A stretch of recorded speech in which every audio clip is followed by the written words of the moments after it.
আসসালামু আলাইকুম ওয়া রাহমাতুল্লাহি ওয়া বারাকাতুহু। ইন্নাল হামদুলিল্লাহ ওয়াসসালাতু ওয়াসসালামু আলা রাসূলিল্লাহ বা'দ। সম্মানিত দর্শক শ্রোতা, কাছে দূরে, দেশে কিংবা প্রবাসে, যে যেখানে বসে টিভির পর্দায় অথবা ইউটিউব চ্যানেলে আমাদের দেখছেন, শুনছেন, সবাইকে জানাই আন্তরিক শুভেচ্ছা ও অভিনন্দন। প্রিয় দর্শক শ্রোতা, আপনারা জানেন এই অনুষ্ঠানে প্রতিদিন কোরআন সুন্নাহর আলোকে আলোকিত জীবন গড়ার নির্দেশনা দেয়া হয়।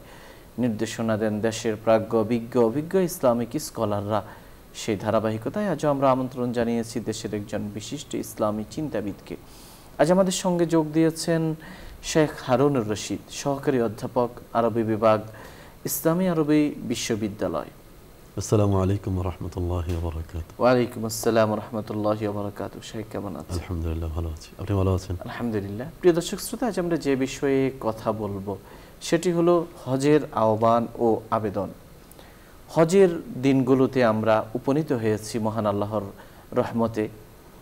এই দিনগুলোতে যারা হজ করেন অথবা হজ যাত্রী হয়েছেন অথবা হজের জন্য তাদের কোনো প্রস্তুতি নেই, কিন্তু প্রত্যেক মুসলমানের হৃদয়ে হজ, কাবা গৃহ এবং হজ সম্পর্কিত নানা ধরনের ঘটনা প্রবাহ, স্মৃতিচারণ এবং তাদের হজের যে বিশেষ নির্দেশনাগুলো রয়েছে, বিধিবিধান রয়েছে, মনের ভেতর ঘুরপাক খেতে থাকে। এমন প্রেক্ষাপটে এই দিনগুলোতে হজ নিয়ে আলোচনা করা আমাদের জন্য গুরুত্বপূর্ণ মনে করি। বিশেষভাবে হজের সূচনাটা কিভাবে হয়েছে, হজের আওয়াজ কিভাবে উত্থিত হয়েছে এবং মুসলমানদের জীবনে হজ কি কি আবেদন নিয়ে আসে, এর পেছনে কি তাৎপর্য এবং রহস্য রয়েছে। বিশ্ব মুসলমানের সর্ববৃহৎ মহাসম্মেলন ঘটে এই হজের মাধ্যমে। ইসলামের অন্যতম গুরুত্বপূর্ণ এই স্তম্ভ পালন করতে মুসলমানেরা একটি পোশাকে, অভিন্ন পোশাকে এবং অভিন্ন স্লোগানে আরাফা, মুজদালিফা, মিনা, মক্কা মুকাররমা মুখরিত করে তাদের হজের দিনগুলো অতিবাহিত করে থাকেন এবং নিছকেই আল্লাহর ধ্যান ধারণা ছাড়া সেখানে তাদের আর কোনো কিছুই থাকে না। সেই হজ এবং হজ যাত্রা হাজিদের করণীয় এবং আমাদের জন্য কি শিক্ষা রয়েছে, এই সার্বিক বিষয়ে আমরা আমাদের সম্মানিত অতিথির কাছ থেকে জানবো, শুনবো ইনশাআল্লাহ। নাহমাদুহু ওয়া নুসাল্লি আলা রাসূলিহিল কারীম, আম্মা বা'দ। আলহামদুলিল্লাহ, আমরা হজের মাসে অত্যন্ত মুবারক সময়ের মধ্যে হজ বিষয়ে আলোচনা করার জন্য এখানে উপস্থিত হয়েছি। আমরা সম্মানিত দর্শক শ্রোতা যারা আমাদের শুনছেন, দেখছেন, সবাইকে মোবারকবাদ জানিয়ে আমরা আলোচনা শুরু করছি। হজের পবিত্র মাস চলছে, আমরা জানি। আমরা যখনই আলোচনাগুলো করছি ঠিক তখনই পবিত্র শহর মক্কায় অলিতে গলিতে এবং হারামের সেহেনের মধ্যে হাজিদের পদচারণায় মুখরিত হয়ে উঠেছে, লাব্বাইক লাব্বাইক ধ্বনিতে মুখরিত হয়ে উঠেছে মক্কার আশপাশ সহ সমস্ত মক্কা মদিনার সব পবিত্র জায়গাগুলো। তো আমরা জানি যে হজ হচ্ছে ইসলামের অত্যন্ত গুরুত্বপূর্ণ একটি ইবাদত এবং ফরজ হওয়ার দিক দিয়ে ইসলামের সর্বশেষ ইবাদত। সর্বশেষ নবম হিজরিতে রাসূল সাল্লাল্লাহু আলাইহি ওয়াসাল্লামের একেবারে ওফাতের 2 বছর পূর্বেই এই হজ ফরজ করা হয় এবং আমরা জানি রাসূলুল্লাহ সাল্লাল্লাহু আলাইহি ওয়াসাল্লাম হজ ফরজ হওয়ার যে বছর ছিল সে বছর তিনি হজ করেন নাই। পরের বছর তো 10ম হিজরিতে রাসূলুল্লাহ সাল্লাল্লাহু আলাইহি ওয়াসাল্লামের জীবনের প্রথম এবং শেষ একমাত্র হজটি আদায় করেছেন, যেটাকে আমরা হজ্জাতুল বিদা বা বিদায় হজ বলে থাকি। এবং এই হজের মধ্যেই ইসলামের পূর্ণাঙ্গতার যে দলিল আল্লাহ রাব্বুল আলামিন নাযিল করেছেন, আল ইয়াউমা আকমালতু লাকুম দীনাকুম ওয়া আতমামতু আলাইকুম নি'মাতি ওয়া রাদিতু লাকুমুল ইসলাম দীনা। এই আয়াত হজের মধ্যে আরাফাতের ময়দানেই অবতীর্ণ হয়েছে, যার মাধ্যমে প্রমাণিত হয়েছে যে হজের মধ্য দিয়ে মূলত ইসলামের পূর্ণাঙ্গতা এসেছে। আমরা জানি যে নামাজ, রোজা, যাকাত, হজ আমরা বলার সময়ও ধারাবাহিকভাবে সর্বশেষ হজের আলোচনা করে থাকি এবং আসলেই ফরজ হওয়ার ক্ষেত্রে হজ সর্বশেষ ফরজ করা হয়েছে। কারণ হচ্ছে অন্যান্য ইবাদতগুলোর মাধ্যমে ইসলাম ধীরে ধীরে পরিপূর্ণতা লাভ করতে করতে এসে হজের মধ্যে বৃহত্তম ইসলামের সৌন্দর্যটা এটা ফুটে ওঠে এবং ইসলামের পূর্ণাঙ্গতা, সার্বজনীনতা, ইসলামের বৈশ্বিক যে রূপটা সেটা হজের মধ্যে যেভাবে ফুটে ওঠে ইসলামের অন্য কোনো ইবাদতের মধ্যে সেটা ফুটে ওঠে না। আমরা জানি হজের মধ্যে সারা পৃথিবী থেকে, সারা পৃথিবীর বিভিন্ন দেশ থেকে বিভিন্ন ভাষী, বিভিন্ন রঙের বর্ণের মানুষ এক জায়গায় এসে একই পোশাকে দাঁড়িয়ে, একই রবের সামনে দাঁড়িয়ে লাব্বাইক লাব্বাইক ধ্বনিতে মুখরিত করে তোলে। এখানে একত্ববাদের, তাওহীদের, ইসলামের যে সৌন্দর্য, বিশ্বজনীন যে রূপ প্রকাশিত হয়, সেটা আসলে ইসলামের অন্য কোনো ইবাদতের মধ্যে এইভাবেই ফুটে ওঠে না। এই জন্য আল্লাহ রাব্বুল আলামিন ওই হজের ময়দানেই এই আয়াত নাজিল করেছেন যে আল ইয়াউমা আকমালতু লাকুম দীনাকুম, আজকে আমি তোমাদের ধর্মকে, তোমাদের জীবন ব্যবস্থাকে আমি তোমাদের জন্য পূর্ণাঙ্গ রূপে দিয়ে দিলাম। তো আল্লাহ রাসূল সাল্লাল্লাহু আলাইহি ওয়াসাল্লাম প্রথমবার যখন হজ ফরজ হলো, তিনি সে বছর হজে যান নাই। সে বছর হযরত আবু বকর রাদিয়াল্লাহু তাআলা আনহুর নেতৃত্বে মুসলমানরা হজ করেছে এবং সেখানে হযরত আলী রাদিয়াল্লাহু তাআলা আনহুকে একটা ঘোষণা দিতে বলা হয়েছিল, যে ঘোষণাটা সূরা তাওবার মধ্যে এসেছে, আউযু বিল্লাহি মিনাশ শাইতানির রাজীম, ওয়া আযানু মিনাল্লাহি ওয়া রাসূলিহি ইয়াউমাল হাজ্জিল ইলান নাস ইয়াউমাল হাজ্জিল আকবরি আন্নাল্লাহা বারিউম মিনাল মুশরিকিন ওয়া রাসূলুহু। এই ঘোষণাটা এই নবম হিজরির যে প্রথম হজ ছিল, সেই হজের মধ্যে হযরত আলী রাদিয়াল্লাহু তাআলা আনহু রাসূলুল্লাহ সাল্লাল্লাহু আলাইহি ওয়াসাল্লামের পক্ষ থেকে ঘোষণা দিয়েছিলেন। যে ঘোষণার মধ্যে বলা হচ্ছে যে আল্লাহর পক্ষ থেকে, রাসূলের পক্ষ থেকে ঘোষণা করা হচ্ছে যে আযানু মিনাল্লাহি ওয়া রাসূলিহি ইলান নাসি, পৃথিবীর সমস্ত মানুষের, সমগ্র মানব জাতির উদ্দেশ্যে এই ঘোষণা প্রকাশ করা হচ্ছে যে আন্নাল্লাহা বারিউম মিনাল মুশরিকিনা ওয়া রাসূলুহু, আল্লাহ এবং তার রাসূল সমস্ত মুশরিকদের থেকে পবিত্র, অর্থাৎ শিরিক থেকে দূরে একত্ববাদের ঘোষণাটা দেওয়া হলো। এখান থেকে যেটা আমরা বুঝতে পারছি সেটা হচ্ছে হজের মূল যে মেসেজটা সেটা হলো একত্ববাদ, তাওহীদ, শিরকের পরিপন্থী যে ইসলামের আকীদা, মূল ভিত্তি, এটাকে প্রতিষ্ঠিত করা, এটাকে প্রকাশ করা, এটাকেই ঘিরেই আমরা দেখতে পাচ্ছি হজের সমস্ত ইবাদত, সমস্ত আরকানগুলো, সমস্ত মানাসিক, যেগুলোকে আমরা মানাসিকুল হজ বলি, সমস্ত হজের বিধিবিধানগুলো আবর্তিত হচ্ছে। এবং এই জন্য আমরা দেখি যে হাজিদের মুখে যেই স্লোগানটা প্রতি মুহূর্তে সেখানে উচ্চারিত হয়, লাব্বাইক আল্লাহুম্মা লাব্বাইক লাব্বাইক লা শারীকা লাকা ইন্নাল হামদা ওয়াল, এই স্লোগানের মধ্যেও মূলত তাওহীদের ঘোষণা দেওয়া হয় এবং শিরিক পরিহার করার ঘোষণা দেওয়া হয়। তো হজের মূল মেসেজ কিন্তু আল্লাহর একত্ববাদ। এখানে সব কিছু আপনি ছেড়ে, আপনি ঘর বাড়ি, আপনার নিজের দেশ, পরিবার পরিজন সব কিছুকে রেখে একমাত্র আল্লাহর উদ্দেশ্যে আপনি গেলেন এবং সেখানে গিয়ে আপনি একমাত্র আল্লাহর উদ্দেশ্যেই নিজেকে সমর্পিত করলেন। এটাই হলো হজের মূল মেসেজ। এবং আমরা জানি যে হজের যে উদ্দেশ্যগুলো মূলত আছে, যে কেন এই হজের ইবাদতটা আল্লাহ রাব্বুল আলামিন দিলেন, উলামায়ে কেরাম যারা গবেষক অনেকগুলো আসলে হজের আহ্বান বলেন, হজের যে মূল মেসেজ বলেন, এগুলোকে বের করার চেষ্টা করেছেন যে মূল মেসেজগুলো কি, হজ থেকে আমরা কী পাই, আসলে কী শিক্ষা পাই, কী শিক্ষা হজ আমাদেরকে দেয়। এখানে একটা যেটা বললাম সেটা হচ্ছে যে তাওহীদের মেসেজটা সবচেয়ে বড়। দ্বিতীয়ত যে বড় মেসেজটা আমাদেরকে হজ দেয় সেটা হলো কিয়ামতের দিবসকে আল্লাহ রাব্বুল আলামিন স্মরণ করিয়ে দেয় মানব জাতিকে এই হজের এই বিশাল সমাবেশের মধ্য দিয়ে। আমরা সূরাতুল হজ নামে সূরা, পবিত্র কোরআনের মধ্যে একটি সূরা আছে, এই সূরাটা শুরু হয়েছে কিয়ামতের কথা দিয়ে। সূরার শুরুতে আছে এভাবে, আউযু বিল্লাহি মিনাশ শাইতানির রাজীম, ইয়া আইয়ুহাল্লাযীনা আমানুত্তাকুল্লাহ ইন্না জালজালাতাস সাআতি শাইউন আজীব।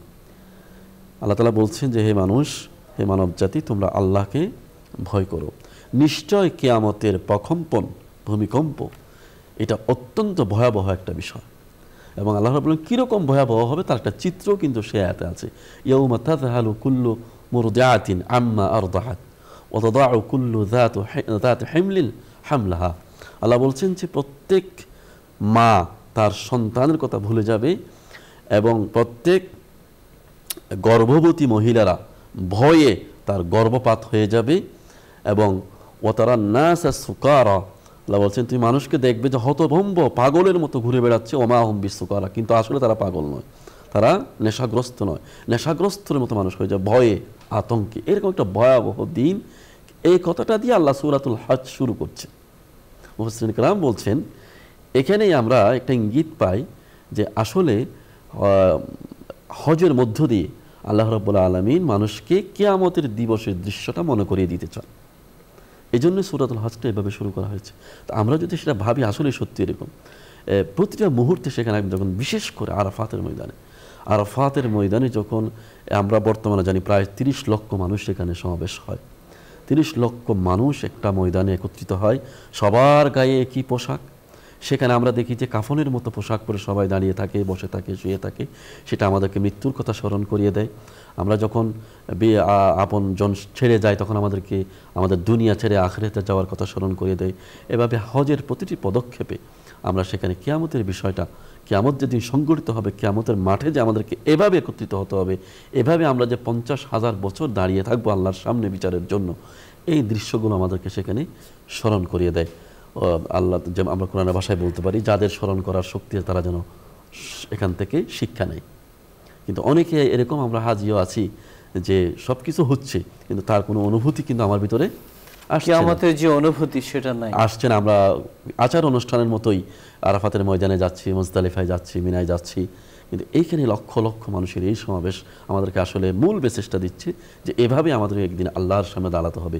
কারণ আমরা ওখানে দাঁড়িয়ে আসলে আমরা কার সামনে দাঁড়াচ্ছি? ওখানে কেন আমরা আমাদের স্বাভাবিক পোশাক না পরে একটা সিলাইবিহীন একটা সাদা কাফনের পোশাক পরে ওখানে উপস্থিত হলাম? হ্যাঁ, আমাদের খালি গায়ে বলতে গেলে আমাদের এক পাশ তো খালিই থাকে হাজিদের, তাই না? খালি গায়ে এরকম কিয়ামতের মাঠে আল্লাহ রাসূল সাল্লাল্লাহু আলাইহি ওয়াসাল্লাম যেখানে বলেছেন যে মানুষ খালি গায়ে দাঁড়িয়ে থাকবে, কোনো গায়ে পোশাক থাকবে না। এক ধরনের আমরা তো অর্ধলগ্নই থাকি যারা হাজিরা থাকেন, ওইটাও আমাদেরকে মনে করিয়ে দেয় যে কিয়ামতের মাঠে আমাদেরকে এভাবে পোশাকবিহীন দাঁড়িয়ে থাকতে হবে, আল্লাহর সামনে দাঁড়িয়ে থাকতে হবে। এবং পৃথিবীর সকল মানুষ, এখানে কোনো দেশ, কোনো জাতি, কোনো ভাষার কোনো আপনার প্রাচীর সেখানে কিয়ামতের মাঠে যেমন থাকবে না, আরাফাতের মাঠেও নাই, মিনার মাঠেও সেখানে কোনো ভাষার, কোনো দেশের কোনো বিভক্তি নেই, সব দেশের মানুষ এক জায়গায় আছে। এই দৃশ্যগুলো আমাদেরকে মনে করিয়ে দেয়। আরেকটা বিষয় হজের মধ্যে আমরা সবচেয়ে বড় যেটা পাই সেটা হচ্ছে আনুগত্য, নিঃশর্ত আনুগত্য, এবং যেটাকে বলা নিরঙ্কুশ আপনার আত্মসমর্পণ। আল্লাহ রাব্বুল আলামিনের সিদ্ধান্তের সামনে, আল্লাহ রাব্বুল আলামিনের হুকুমের সামনে নিরঙ্কুশ আত্মসমর্পণ করা, কোনো ধরনের প্রশ্ন না করে, কোনো ধরনের যুক্তি না খুঁজে, বাস আল্লাহ রাব্বুল আলামিন নির্দেশ দিয়েছেন যে এটা করতে হবে, এটা করা। এই জন্য আমরা দেখি যে হজের যে আমরা আরকানগুলো, মানাসিকগুলো আমরা পালন করি, সেগুলো মূলত অনেকগুলো অযৌক্তিক আমাদের কাছে মনে হয় বাহ্যিকভাবে। আমি কেনই বা 7 বার ওখানে একটা পাথর নিক্ষেপ করব? কেন আমরা একটা জায়গা সাফা থেকে মরা পর্যন্ত 7 বার কেন প্রদক্ষিণ করছি? এই 7-এর কোনো যুক্তি আমার কাছে আছে? কোনো যুক্তি আমার কাছে নেই। এটা রাসূল সাল্লাল্লাহু আলাইহি ওয়াসাল্লাম বলেছেন, আল্লাহ রাব্বুল আলামিনের হুকুম, এটা করতে হবে, এভাবে করি আমরা। কেন 7 বার তওয়াফ করো? তওয়াফ কিটা 10 বার নয় কেন? এর কোনো জবাব আমাদের কাছে নেই। এটার একমাত্র জবাব হচ্ছে যা আল্লাহ করতে বলেছেন সেই জন্য করা, রাসূল সাল্লাল্লাহু আলাইহি ওয়াসাল্লাম এভাবে আমাদেরকে শিখিয়ে গেছেন সেই জন্য করা। খুযু আন্নী মানাসিকাকুম। আল্লাহ রাসূল সাল্লাল্লাহু আলাইহি ওয়াসাল্লাম যখন হজ্জাতুল বিদাতে ছিলেন, বিদায় হজের মধ্যে, তখন এগুলো প্রত্যেকটা আমল যিনি যখন করছিলেন, সাথে সাথে সাহাবীদেরকে বলছিলেন যে খুযু আন্নী মানাসিকাকুম, তোমরা আমার থেকে শিখে নাও এগুলো, আমি এই যেভাবে হজ করছি এভাবেই তোমরা ভবিষ্যতে হজ করবে। এবং এটাই দলিল হাদিসের কিতাবের মধ্যে রাসূল সাল্লাল্লাহু আলাইহি ওয়াসাল্লামের এই হজের প্রতিটি পদক্ষেপে উনি কী করেছেন, প্রত্যেকটা জিনিসের সুস্পষ্ট বিবরণ পাওয়া যায়, এবং সেখান থেকে মূলত হজের বিধিবিধানগুলো আমরা নিয়েছি। তো হজের এই প্রত্যেকটা বিধান যদি আমি দেখি, তাহলে দেখতে পাবো যে এখানে আসলে কোনো যুক্তি খাড়া করা যাবে না। এটার একমাত্র যুক্তি হচ্ছে যে আল্লাহ রাব্বুল আলামিন নির্দেশ দিয়েছেন, সেই জন্য আমরা করছি। ওই যে আমরা জানি হযরত ওমর রাদিয়াল্লাহু তাআলা আনহু হজ করতে গেলেন, হজ করতে গিয়ে তিনি যখন হাজরে আসওয়াদের সামনে দাঁড়ালেন, তিনি বললেন, ইন্নী লা আ'লামু ইন্নাকি হাজার, আমি তো জানি তুমি একটা পাথর মাত্র, লা তাদুর ওয়া লা তানফা, তুমি কারো ক্ষতি করতে পারো না, কারো লাভও করতে পারো, উপকারও করতে পারো না। ওয়ালাউলা আন্নী রাআইতু রাসূলুল্লাহ সাল্লাল্লাহু আলাইহি ওয়াসাল্লাম ইউকাব্বিরুকি মা কাব্বালতুকি, যদি আমি না দেখতাম যে রাসূল সাল্লাল্লাহু আলাইহি ওয়াসাল্লাম তোমাকে চুম্বন করছেন, তাহলে আমি তোমাকে চুম্বন করতাম না। এখানে আমি তোমাকে চুম্বন করছি কেন? কারণ আমি দেখেছি রাসূল সাল্লাল্লাহু আলাইহি ওয়াসাল্লাম তোমাকে চুম্বন করছে। পাথরের কোনো নির্দিষ্ট আলাদা কোনো কারামত, আলাদা কোনো সম্মান নেই। এখানে সম্মান এটাই যে আল্লাহ বলেছেন এখানে চুম্বন করতে হবে, আল্লাহ রাসূল আমাদেরকে শিখিয়ে গেছেন এখানে চুম্বন করতে হবে। একই কথা আমরা হযরত ইবনে ওমর থেকে, আব্দুল্লাহ ইবনে ওমরও এই কথাটা বলেছেন, হাদিসের মধ্যে পাওয়া যায়। তিনি বলছেন, যখন তিনি হাজরে আসওয়াদের সময় করতেন, এরকম বলতেন যে আল্লাহুম্মা ঈমানান বিকা ওয়া তাসদীকান বিকিতাবিকা, হ্যাঁ, হে আল্লাহ, এটা আমি করছি এই জন্য যে তোমাকে আমি বিশ্বাস করি, তোমার রাসূলের আনিত যে কিতাব তাকে আমি বিশ্বাস করি, এবং ওয়া ইত্তিবাআন লিসুন্নতি নবিয়িকা, এবং তোমার নবীর সুন্নতের অনুসরণ করে আমি এটা করছি, এটা আমি তোমার নবীকে করতে দেখেছি, এই জন্য আমি এটা করছি। এই জন্য প্রত্যেকটা হজের বিধানের মধ্যেই আল্লাহর সামনে নিরঙ্কুশভাবে শর্তহীনভাবে আত্মসমর্পণ করার বিষয়টা ফুটে ওঠে। আমাদের জন্য সেটা থাকে, এবং সেখান থেকে শিক্ষা নিয়ে আমরা কোনো যুক্তি যেন না খুঁজি আমার ইসলামের কোনো বিধানের মধ্যে। হ্যাঁ, কোনো বিধান যদি যুক্তির সাথে মিলে যায় আলহামদুলিল্লাহ, এটা আমরা বুঝতে সহজ হয়। কিন্তু কোনো বিধান আমার বুঝে আসছে না, আমার যুক্তির বাইরে বলে, সেটাকে আমি বলবো যে এটা পালন করা যাবে না, এটা অযৌক্তিক, এটা ইসলামের মধ্যে এটা একটা অযৌক্তিক বিধান দেওয়া হয়েছে, নাউজুবিল্লাহ, এরকম কোনো কথা যেন আমাদের কমপক্ষে যারা আমরা আল্লাহকে বিশ্বাস করি, রসুলকে বিশ্বাস করি, কোরআনকে বিশ্বাস করি, তাদের মুখ থেকে যেন এমন কোনো কথা বের না হয়। আজকাল তো এরকম অনেক কথা আমরা বাজারে শুনি, আমাদের দেশে সমাজে শুনি যে ইসলামের এই বিধানটা কেন এরকম হলো, তাই না? এরকম কোনো মুসলমান যে সত্যিকার অর্থে আল্লাহকে বিশ্বাস করে, যে ইবনে ওমরের মতো যদি বলে যে আল্লাহুম্মা ঈমানান বিকা ওয়া তাসদীকান বিকিতাবিকা ওয়া ইত্তিবাআন লিসুন্নতি নবিয়িকা, এটা হলো পরিপূর্ণ ঈমানের আলামত। যে আমি পরিপূর্ণভাবে নিজেকে সমর্পণ করলাম আল্লাহর সামনে, তার রসুল যা আমার সামনে নিয়ে এসেছেন, খুযু মা আতাকুম ওয়া ওয়ান্তাহু আম্মা নাহাকুম, রাসূল সাল্লাল্লাহু আলাইহি ওয়াসাল্লাম যেটা আমাদেরকে দিয়েছেন আমরা সেটা ধারণ করব, যেটা আমাদের নিষেধ করেন যেটা আমরা করব না, এখানে কোনো যুক্তি খুঁজবো না আমরা। এই বড় শিক্ষাটা আমরা হজের মধ্যে পাই, প্রত্যেকটা পদে পদে আমরা সেই শিক্ষাটা সেখান থেকে পাব। আরেকটা বড় শিক্ষা সেটা হলো যে আমরা মুসলমানদের ঐক্য এবং সাম্য, যেটা রাসূল সাল্লাল্লাহু আলাইহি ওয়াসাল্লাম বিদায়ী হজের মধ্যে বলেছেন, ইন্না আবাকুম ওয়াহিদ ওয়া উম্মুকুম ওয়াহিদ। আমরা রাসূল সাল্লাল্লাহু আলাইহি ওয়াসাল্লাম বিদায়ী হজের ভাষণের মধ্যে সে কথাই বলে দিয়েছেন, মুসলমানদেরকে স্মরণ করিয়ে দিয়েছেন যে দেখো, পৃথিবীর সমস্ত মানুষের পিতা এক, মা এক, এবং একই মাটির সন্তান আমরা সবাই। আমাদের মধ্যে যে ধর্ম বর্ণের বিভিন্ন পার্থক্য থাকতে পারে, কিন্তু আমরা সকলেই যে একই পিতার সন্তান, একই মায়ের সন্তান, এই মাটি থেকে আমাদের সৃষ্টি। হ্যাঁ, সুতরাং আমাদের মধ্যে আসলে কোনো পার্থক্য নেই। পার্থক্য কোথায়? শুধুমাত্র তাকওয়ার ক্ষেত্রে। যার ঈমান যত বেশি, সে আল্লাহর কাছে তত বেশি সম্মানিত। ইন্না আকরামাকুম ইনদাল্লাহি আতকাকুম। রাসূল বলছেন যে কোনো আরবের ওপর, অনারবের, কোনো সাদার ওপর, কালোর, এই ধরনের কোনো পার্থক্য মানব জাতির মধ্যে নাই। আসলে মানব জাতি সকলেই সমান, শুধুমাত্র পার্থক্য হবে তার ঈমানের মাধ্যমে। কে ঈমানের মধ্যে কতটুকু বলিয়ান, কার ঈমান কতটুকু শক্তিশালী, কতটুকু মজবুত, তার তাকওয়ার স্তর কত উঁচু, এটা দিয়ে পার্থক্য নির্ণয় হবে। এর বাইরে যতই বলি আমরা, এর আল্লাহর কাছে এর কোনো মূল্য নেই, আল্লাহর কাছে কোনো মূল্য নেই। সুতরাং এই বড় শিক্ষাটা হজ আমাদেরকে দেয়, এবং রাসূলুল্লাহ সাল্লাল্লাহু আলাইহি ওয়াসাল্লাম বিদায়ী হজের মধ্যে অনেকগুলো গুরুত্বপূর্ণ বিষয়ের মধ্যে এটাকেও হাইলাইট করে আমাদের সামনে নিয়ে এসেছেন। যে কেন? কারণ হজের মৌলিক শিক্ষাগুলোর মধ্যে এটাও একটা হজ। হজ আমাদেরকে এই আহ্বান জানাচ্ছে যে হে মানব জাতি, তোমরা একই মায়ের সন্তান, একই পিতার সন্তান, তোমাদেরকে ধর্ম বর্ণর মাধ্যমে যে পার্থক্য করা হয়েছে, এই পার্থক্যের কোনো ভিত্তি আল্লাহর সামনে নেই। আল্লাহর সামনে একমাত্র পার্থক্যের ভিত্তি হলো কে ঈমান আনলো, কে ঈমান আনলো না। এবং ঈমানদারদের মধ্যে আবার পার্থক্য হবে কিভাবে? তার ঈমানের স্তর দিয়ে, তাকওয়ার স্তর দিয়ে। এই শিক্ষাটাও, এই আহ্বানটা আমরা হজ থেকে নিতে পারি।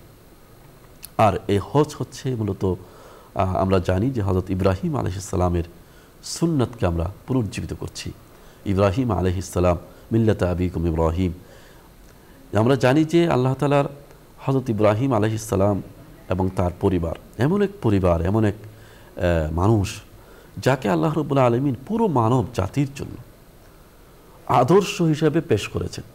পৃথিবীর বড় বড় 3টা ধর্ম বর্তমান যে এক্সিস্টিং ধর্মগুলো, তার মধ্যে ইসলাম, ইহুদি ধর্ম, খ্রিস্টান ধর্ম, প্রত্যেকেই মিল্লাত ইব্রাহিমের দাবি করছে। প্রত্যেকে দাবি করছে যে আমি ইব্রাহিমের অনুসারী। এই প্রত্যেকের গোড়া হচ্ছে হযরত ইব্রাহিম ইসলাম পর্যন্ত গিয়েছে। আমরা এই ইব্রাহিম আলাইহিস সালামের এই সুন্নতটাই মূলত পুনর্জীবিত করি হজের মাধ্যমে, এবং স্মরণ করি যে আল্লাহর সেই নবীকে, যাকে আল্লাহ রাব্বুল আলামিন খলিলুল্লাহ উপাধি দিয়েছেন, এবং যার পরিবার, তার শুধু তার নয়, তার পরিবারের, তার সন্তানের প্রত্যেকটা কাজকে আল্লাহ রাব্বুল আলামিন এতটা পছন্দ করেছেন। কারণ আল্লাহ রাব্বুল আলামিন তাকে পরীক্ষা করতে করতে করতে করতে তাকে, আমরা বলি যে আগুনে পোড়াতে পোড়াতে তাকে খাঁটি সোনায় পরিণত করেছেন হযরত ইব্রাহিম আলাইহিস সালামকে। এত বেশি পরীক্ষার সম্মুখীন হযরত ইব্রাহিম আলাইহিস সালামের মতো খুব কম নবী হয়েছেন। আল্লাহ তাআলা স্পষ্ট করে এই জন্য বলেছেন ইবতালা ইব্রাহিমা বিকালিমাতি, ইবতালা ইব্রাহিমা বিকালিমাতি। আল্লাহ তাআলা প্রত্যেক নবীকে পরীক্ষা করেছেন, তবে এইভাবে পরীক্ষা কোনো নবীকে করেন নাই যেভাবে ইব্রাহিম আলাইহিস সালামকে করেছেন। তার নিজেকে একেবারে মৃত্যুর মুখে ঢেলে দিয়ে আগুনের অগ্নিকুণ্ডে নিক্ষেপ করা থেকে শুরু করে তার পরিবার পরিজনকে ত্যাগ করে কোথায় মরুভূমি সেই আপনার মক্কার বিরান ভূমিতে রেখে যাওয়া থেকে শুরু করে তার সন্তানকে আপনার জবাই করার পরীক্ষা পর্যন্ত সর্বশেষ বৃদ্ধকালে আল্লাহ রব তার কাছ থেকে নিয়েছেন। এত বেশি পরীক্ষার সম্মুখীন আল্লাহ রব্বুল আলমিন কোনো নবীকেও করেন নাই। আমি তো আমরা হাদিসের মধ্যে দেখতে পাচ্ছি যে আল্লাহ রব্বুল আলমিন সবচেয়ে বেশি পরীক্ষা করেছেন নবীদেরকে। হ্যাঁ, তারপর আসাদুন্নাসি বালাআন আল আম্বিয়া ফাল আমসাল ফাল আমসাল, আল্লাহ রাসূল বলছেন সবচেয়ে বেশি পরীক্ষার সম্মুখীন হয়েছে নবীরা, এরপরে তার চেয়েও যারা ভালো মানুষ সালেহীন ছিল তারা, এরপরে পরে এভাবে। কিন্তু নবীদের মধ্যেও সবচেয়ে বেশি পরীক্ষার সম্মুখীন হয়েছেন হযরত ইব্রাহিম আলাইহিস সালাম। এই জন্য আল্লাহ রাব্বুল আলামিন তাকে এত বেশি পছন্দ করেছেন, এত কঠিন কঠিন পরীক্ষা দেওয়ার পরেও তিনি পাশ করেছেন এবং সর্বশেষ আপনার তার সন্তানকে কুরবানি দিয়ে যে পরীক্ষা সেখানে তিনি উত্তীর্ণ হয়েছেন। এই জন্য তার পরিবারের স্মৃতি বিজড়িত প্রতিটা কাজকে কিয়ামত পর্যন্ত জীবিত রাখার জন্য আল্লাহ রাব্বুল আলামিন এই হজকে মুসলিম উম্মার জন্য ফরজ করে দিয়েছেন। এবং আমরা জানি যে হজটা শুধু মুসলিম উম্মার না, এটা আগেও ছিল, তবে কিছু বিধিবিধানের মধ্যে পার্থক্য ছিল। আমরা জানি জাহিরি যুগেও কাফেররাও হজ করতো, উলঙ্গ হয়ে উমরা তারা তওয়াফ করতো, আমরা ইতিহাসের পাতায় দেখতে পাই। আরও বিভিন্ন দেশ থেকে তারা আসতো, সেখানে মক্কার মধ্যে হজ করত। তো কিন্তু ইসলামের মধ্যে হজটাকে একটি ইবাদত রূপে, পরিশীলিত রূপে, পরিশুদ্ধ রূপে, নতুন রূপে আল্লাহ রাসূল সাল্লাল্লাহু আলাইহি ওয়াসাল্লামের মাধ্যমে আবারও সেটাকে পুনর্জীবিত করা হয়েছে, ইব্রাহিম ইসলামের সুন্নতটাকে। তো এই ইব্রাহিম ইসলামের সুন্নতকেই প্রত্যেকটা ক্ষেত্রে আমরা এই হজের মাধ্যমে পুনর্জীবিত করে থাকি, যেটা আমরা দেখতে পাই আরাফাতের ময়দান থেকে, আপনার সাফা মারওয়ার সাই থেকে, তাওয়াফ থেকে শুরু করে আপনার মিনায় অবস্থান থেকে শুরু করে প্রত্যেকটা কাজে ইব্রাহিম আলাইহিস সালামের সেই ত্যাগ, সেই তিতিক্ষা, আল্লাহ রাব্বুল আলামিনের হুকুমের সামনে আত্মসমর্পণ করা। হ্যাঁ, ফালাম্মা আসলামা ওয়াতাল্লাহু লিল জাবিন, আল্লাহ বলছেন যে ফালাম্মা আসলামা, দুইজনে আত্মসমর্পণ করেছে। এই যে আল্লাহর সামনে আত্মসমর্পণ করার সেই স্মৃতিকে আমরা পুনর্জীবিত করি মূলত এই হজের প্রতিটা কাজের মধ্য দিয়ে। এবং হজের আরেকটা জিনিস হচ্ছে, হজের মধ্যে প্রচণ্ড কষ্টের একটা ইবাদত এটা, এবং এমন ইবাদত, একমাত্র ইবাদত যেটা অনেক দিন ব্যাপী করতে হয় আমাদেরকে। আমরা নামাজ পড়ি, মনে করেন 4 রাকাত ফরজ পড়লাম, শেষ, এটা 5 মিনিটের শেষ, তাই না? তারপরে রোজা রাখলাম, সকাল থেকে সন্ধ্যা একটা রোজা শেষ। কিন্তু হজ এমন একটা ইবাদত যে লাগাতার আপনাকে প্রায় 1 সপ্তাহ সময় আপনাকে এই কাজের জন্য এঙ্গেজ থাকতে হয়। এমনভাবে এঙ্গেজ থাকতে হয় যে আপনি নির্দিষ্ট একটা পোশাক পরে থাকবেন, এবং সেই পোশাক পরলে আপনি অনেকগুলো কাজ থেকে নিজেকে বিরত রাখতে বাধ্য হবে। সেখানে আপনি এমনকি নিজের নক্কা কাটতে পারবেন না, সেখানে আপনি একটা সুগন্ধি ব্যবহার করতে পারবেন না। হ্যাঁ, এরকম ছোটোখাটো এমন সব কাজ থেকে আপনাকে বিরত থাকতে হবে যেগুলো মানুষের স্বাভাবিক দৈনন্দিন কাজ। তো আপনাকে এমনভাবে পুরো একটি সপ্তাহ জুড়ে আবদ্ধ থাকতে হয় একটা ইবাদতের মধ্যে, এবং এমন একটা জায়গায় আল্লাহ রাব্বুল আলামিন সবচেয়ে গুরুত্বপূর্ণ বিষয় যেটা, সেটা হলো আল্লাহ রাব্বুল আলামিন হজটাকে মানে হজ পালন করার জন্য এমন একটা জায়গাকে নির্বাচন করলেন যেটা পৃথিবীর সবচেয়ে উষ্ণতম একটা জায়গা, তাই না? শীতল কোনো জায়গা না, সবুজ শ্যামল জায়গা না মক্কা। আমরা এখন না কিছুটা আরামদায়ক ব্যবস্থা আমরা দেখতে পাচ্ছি, আজ থেকে 50 বছর আগেও তো এরকম আরামদায়ক ব্যবস্থা ছিল না। তাহলে রাসূলুল্লাহ সাল্লাল্লাহু আলাইহি ওয়াসাল্লামের যুগ থেকে নিয়ে প্রায় 1400 বছর ধরে কিভাবে কত কষ্ট করে মানুষ যে হজ করেছে। আমরা যখন আমাদের পূর্বপুরুষদের অনেকে হজের সফরনামা লিখে গেছেন, আমি সম্প্রতি পড়েছি সফরে হেজাজ। হ্যাঁ, কত কষ্ট করে যে সেই যুগের মানুষ হজ করেছে। এমনকি আপনার আল্লামা তাকি উসমানী রহমতুল্লাহ আলাইহির একটা স্মৃতিকথা লেখা আছে, ওনার আত্মজীবনী, আমি সেটা পড়েছি গত সপ্তাহে। ওখানে ওনাদের যুগ তো বেশি দূর আগে না, আল্লামা তাকি উসমানী এখনও বেঁচে আছেন, আল্লাহ তাআলা তার হায়াত দীর্ঘায়িত করুন, উনি এখনও বেঁচে আছেন। তো উনি স্মৃতি চালন করেছেন, ওনার শৈশবে উনি ওনার আব্বার সাথে হজ করেছেন, এবং উনি নিজে একটু বড় হয়ে 20 বছর বয়সে আবার হজ করেছেন, 20-22 বছর বয়সে। ওই সময়কার চিত্র তিনি যেগুলো তুলে ধরেছেন, অবাক হয়ে গেলাম আমি যে মাত্র কয়েক বছর আগেও মক্কা মদিনার অবস্থা এরকম ছিল, আর এখন কি আরামদায়ক অবস্থা। আমি এটাই বলতে চাচ্ছি যে 1400 বছর ধরে চলে আসা এই যে কী যে কষ্টকর একটা ইবাদত, সেটা আমাদের হয়তো এখন বুঝে আসছে না, কিন্তু এটা অত্যন্ত কষ্টকর একটা ইবাদত। এবং পৃথিবীর সবচেয়ে উষ্ণতম জায়গা, রুক্ষ একটা জায়গা, যেখানে কোনো ফল নাই, কোনো পানি পাওয়া যায় না, এরকম একটা জায়গার মধ্যে আল্লাহ রাব্বুল আলামিন হজটাকে ফরজ করেছেন এবং হজের বিধিবিধানগুলো পালন করার জন্য নির্ধারণ করেছেন। এটা হলো মানুষকে মূলত সবর, কষ্ট সহিষ্ণুতা শিক্ষা দেওয়ার জন্য। মুসলিম উম্মাহ তো দুনিয়ার মধ্যে আসলে ফুল বিছানো এরকম জায়গায় বসবাস করার জন্য, ফুলের বিছানায় ঘুমানোর জন্য আসে নাই। মুসলিম উম্মাহকে আল্লাহ রাব্বুল আলামিন বলছেন যে কুনতুম খায়রা উম্মাতিন উখরিজাত লিন-নাস। মুসলিম উম্মাহকে আল্লাহ রাব্বুল আলামিন মানুষের কল্যাণের জন্য সৃষ্টি করেছেন। মানুষের কল্যাণ, মানুষকে কল্যাণের প্রতি আহ্বান করা, মানুষকে আল্লাহর দিকে নিয়ে যাওয়া, এই কাজটা এত সহজ কাজ না। এটা অত্যন্ত কঠিন এক কাজ। অনেক ত্যাগ তিতিকার মধ্য দিয়ে আমরা দেখেছি, অনেক জিহাদ, যুদ্ধ জিহাদের মধ্য দিয়ে এই দিন এসেছে। তো এই দিনের পথে চলতে গেলে অনেক কষ্ট করতে হয়, কষ্ট সহ্য করতে হয়। এবং তার একটি উজ্জ্বল নমুনা হলো হজ। সেখানে আপনি আমাদের বলছিলেন হজের আহ্বান ও আবেদন সম্পর্কে। প্রিয় দর্শক শ্রোতা, আমাদের সময় শেষ হয়ে যাওয়ায় এখানেই আমাদেরকে থামতে হচ্ছে। আলোচনার এই পর্যায়ে সংক্ষিপ্ত মোনাজাতে অংশগ্রহণ করব। আপনারা চাইলে আমাদের সঙ্গে মোনাজাতে শামিল হতে পারেন। আল্লাহুম্মা সাল্লি আলা মুহাম্মাদ ওয়া আলা আলি মুহাম্মাদ ওয়া বারিক ওয়া সাল্লিম। আল্লাহুম্মা সাল্লি আলা মুহাম্মাদ। আলহামদুলিল্লাহি রাব্বিল আলামিন ওয়াসসালাতু ওয়াসসালামু আলা আশরাফিল আমবিয়াই ওয়াল মুরসালিন ওয়া আলা আলিহি ওয়া সাহবিহি আজমাইন। اللهم لك الحمد كما ينبغي لجلال وجهك وعظيم سلطانك. سبحان الله والحمد لله ولا إله إلا الله والله أكبر. يا حي يا قيوم برحمتك نستغيث. رب اجعلني مقيم الصلاة ومن ذريتي ربنا وتقبل دعاء.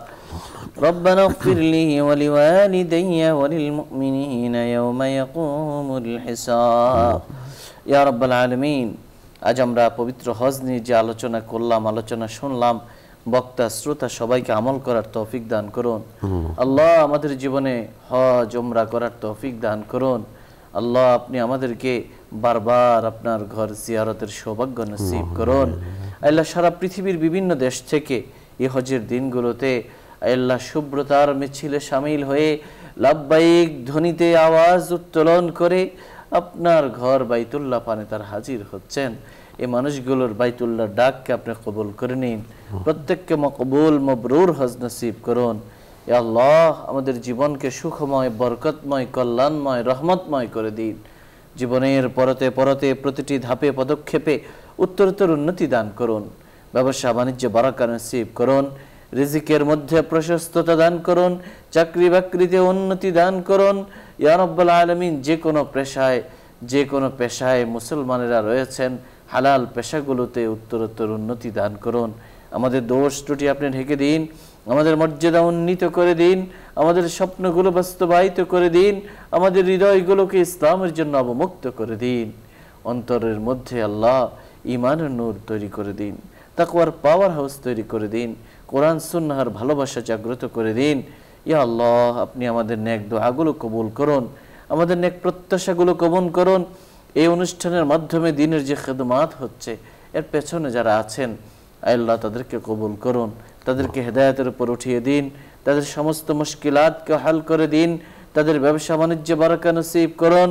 ইয়া রাব্বাল আলামিন, আপনি আমাদের জন্য কল্যাণের ফয়সালা করুন। ইয়া রাব্বাল আলামিন, আপনি আমাদেরকে দান করুন। আপনি আমাদেরকে দেওয়া আপনার নিয়ামতকে ছিনিয়ে নেবেন না আল্লাহ। আপনি নিয়ামতের পরিমাণ পরিধিকে আপনি বাড়িয়ে দিন। এই দেশের উপর খাস রহমত নাজিল করুন। আমাদের সমস্ত দোয়াগুলো আপনি কবুল করুন। সুবহান রাব্বিকা রাব্বিল ইজ্জাতি আম্মা ইয়াসিফুন ওয়া সালামুন আলাল মুরসালিন আলহামদুলিল্লাহি রাব্বিল আলামিন। প্রিয় দর্শক শ্রোতা, এতক্ষণ ধরে অত্যন্ত ধৈর্য সহ আপনারা শুনছিলেন আপনাদের প্রিয় অনুষ্ঠান আলোকিত প্রতিদিন। পুরো সময় আমাদের সঙ্গে থাকবার জন্য ধন্যবাদ। ওমা আলাইনা ইল্লাল বালাগ। আসসালামু আলাইকুম ওয়া রাহমাতুল্লাহি ওয়া বারাকাতুহু।